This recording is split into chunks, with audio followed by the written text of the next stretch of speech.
Dracula's castle. In the heart of the Carpathian Mountains, shrouded in mist and darkness, lies the ancient castle of Count Dracula.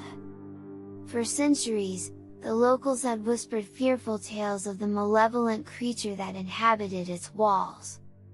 Legends of blood-sucking vampires who fed on the living and left a trail of death and despair in their wake. One gloomy evening, as the sun dipped below the horizon, a group of adventurous souls decided to test their courage by exploring the ominous castle. Among them was Jonathan, a curious young man with a fascination for the macabre, and his daring companion, Mina. Unfazed by the stories that chilled the bones of others, they were determined to uncover the truth behind the legend of Dracula. The castle's eerie silence greeted them as they stepped inside, and they found themselves swallowed by the shadows. Cobwebs clung to the walls like ghostly veils, and the air was thick with the sense of foreboding. As they ascended the winding staircases, each creak echoed like a distant cry. Unbeknownst to the adventurers, they were not alone in the ancient fortress. Count Dracula, pale as death itself, watched them from the shadows. His eyes, crimson like fresh blood, followed their every move. A sinister smile played on his lips as he anticipated the arrival of fresh prey. The group's bravado waned as they entered a dimly lit chamber. A cold draft swept through, and a haunting voice whispered from the depths of the darkness, sending shivers down their spines.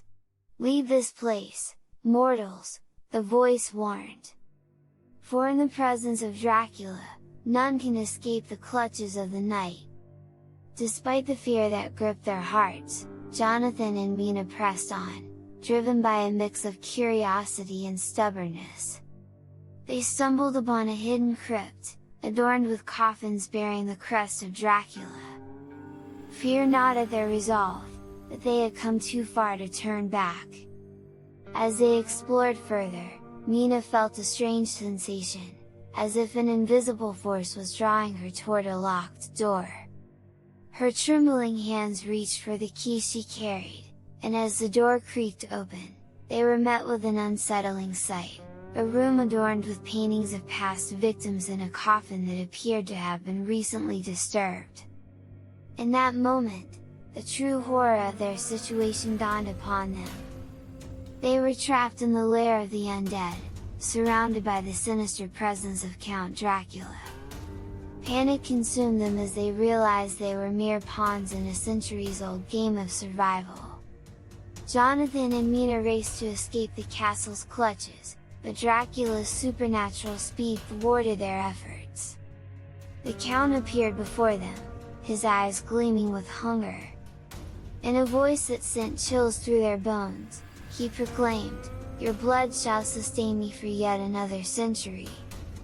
The night wore on, and the cries of terror echoed through the mountains. The legend of Dracula lived on, a cautionary tale for those who dared to seek the darkness hidden within the human soul.